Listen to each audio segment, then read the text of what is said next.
无耻的小煤炉又来嫖三国了，据说只要在评论里夸他，就不会给他增加播放量了。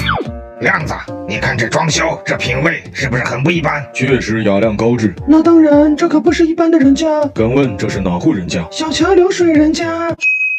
原来这是大都督的家，失敬失敬。卢子敬，你他妈！大都督息怒，子敬也是无心插柳，给我个面子算了。你他妈才是柳呢！姓朱的，你是不是以为自己是蓝皮鼠的朋友，面子够大？大都督，你这就是盲僧举重，瞎抬杠了。我给个台阶给你下，你咋还较真了？孔明，看在我刚刚冒着生命危险无心插柳的份上，能不能答应我一个小小的请求？子敬兄，这话就见外了，有什么要求你尽管提，反正我绝对不会答应。荆州你们已经借了大半年了，能不能还给我们呢？怎么借东西还要还吗？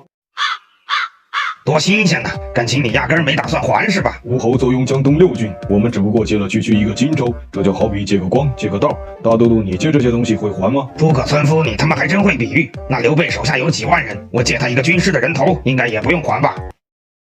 大都督，你这就没意思了，何必把素质硬拉到跟我一样的水平对话？我诸葛孔明借东西向来不还，比如草船借箭，势必借东风，向天再借500年。那你借备敢不还吗？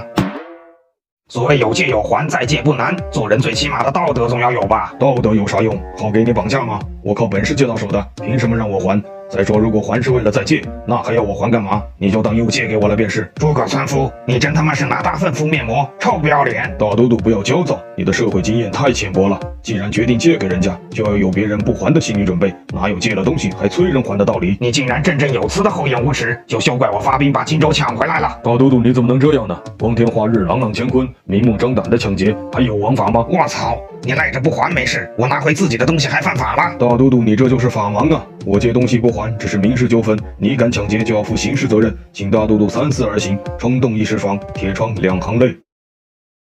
公瑾不要冲动，我们和刘备唇齿相依呀！相依个屁，他们压根儿就是兔唇，门户大开，屁用没有，还坑自己人。大都督，你这话我就不爱听了，你们自己是龅牙，怎么能怪我们是兔唇呢？大家都少说2句。那孔明，你说这事儿该怎么解决？量有一计，二位静听。我们既然借了你们的地盘，你们也可以反过来借我们的嘛。你们除了荆州哪还有地盘呢？有啊，西川。西川不是刘璋的吗？确实是刘璋的，但我可以把它借过来嘛。等我借来了西川，再转借给大都督，这样既平衡了大家心理上的落差，又满足了虚荣心，岂不美哉？这便是量以借还借之计。